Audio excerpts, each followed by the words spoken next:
I believe that opportunity looks a lot like hard work. When I was 13, I had my first job with my dad carrying shingles up to the roof. And then I got a job washing dishes at a restaurant. And then I got a job in a grocery store deli. And then I got a job in a factory sweeping Cheerio dust off the ground. And I've never had a job in my life that I was better than. I was always just lucky to have a job.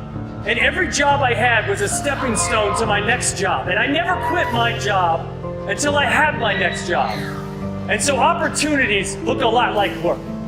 Because people think I often, well, that's for those people over there, or when I get myself together, I'm gonna live on purpose. Right. But you say it is possible wherever you are right now, Facebook, anywhere in the world watching us, that even if you're in the middle of a disaster, Right. you can use that disaster for direction. Absolutely, because it is through the disaster, it is through the adversity that our strength is developed. If everything went the way you wanted it to go, you wouldn't have anything to exercise by. It's a gymnasium of life where you get to work out the resistance. You find out things about yourself that you didn't know. I'm stronger than I thought I was. I'm tougher than what I thought I was. I'm more resilient than I thought I was. And that self-respect stops you from being at the mercy of other people to validate you, to make you feel good about who you are. Don't be afraid to fail.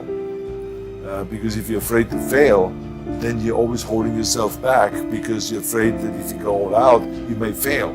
Well, in weightlifting, we learned that very quickly. The only way you could break a record is if you're willing to fail. That's when you put on more weight, you try it, sometimes you will not be able to lift it, which has happened to me many times, but eventually, when you train hard enough, you will lift it. So don't be afraid to fail. I mean, how far can you fall? Maybe the greatest thing a teen or anyone in this room and who's watching on the television at home can learn from the champ. These are words to remember when anyone tries to tell you to give up, tell you to give in, because whatever you're trying to do is impossible. The champ said this: impossible is just a word thrown around by small men who find it easier to live in the world they've been given than to explore the power they have to change it. Impossible is not a fact, it's an opinion. Impossible is potential.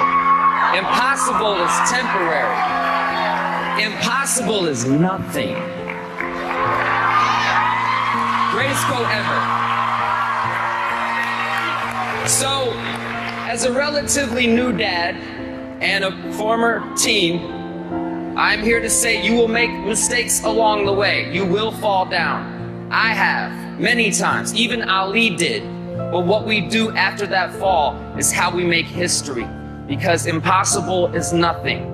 Most people have great goals. I want to increase my income and lose weight and get out of debt and be thin and happy and healthy and have a wonderful family. But then they decide, but before I start, I'm going to take a vacation to a beautiful place called Someday Isle.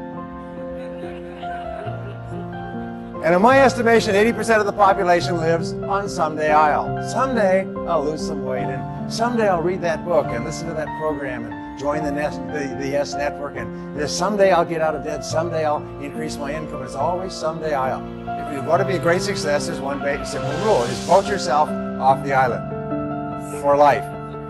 If you decide you're going to do something, do it. You know, they've done dozens and dozens of studies over the years. They find that there's one major difference between successful people and unsuccessful people. And successful people launch, they start, they get on with it, they just do it. Unsuccessful people get the same ideas and the same information, but they've always got an excuse for not starting. I did what I had to do in order to make the dream work.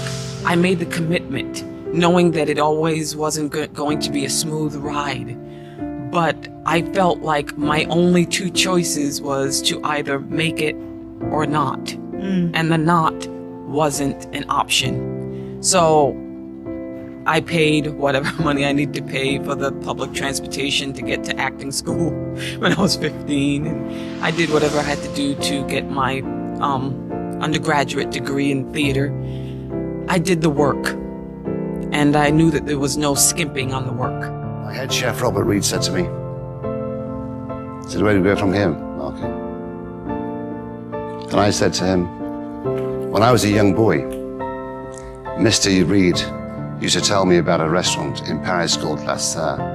which was the ultimate, because it had 3 stars in Michelin and 5 red knives and forks. I said, we've got 3 stars with 4 black knives and forks. Let's go for 5 red knives and forks. For the next 3 years, we pushed and we pushed and we pushed and we did everything. In January '98, we won our 3 stars with 5 red knives and forks. I'd realized my dream all those years later. And that dream I had when I was 17 years old. I was now 37 years old, so for 20 years, I'd worked to realize my dream. Things don't happen overnight. You have to make the emotional and the personal investment to make your dreams come true. I think there's no secret to success. I mean, I think Abby definitely hit the nail on the head. It's all about hard work. It's all about going out there and practicing more than your opponent, than your teammates. It's about mentally preparing every single day. It's about not slacking off. Putting in that time and work, and you could tell from Abby that she has put in that work, and that's, I think, the reason that she is so successful. But at the end of the day, there is no secret to why we are so successful.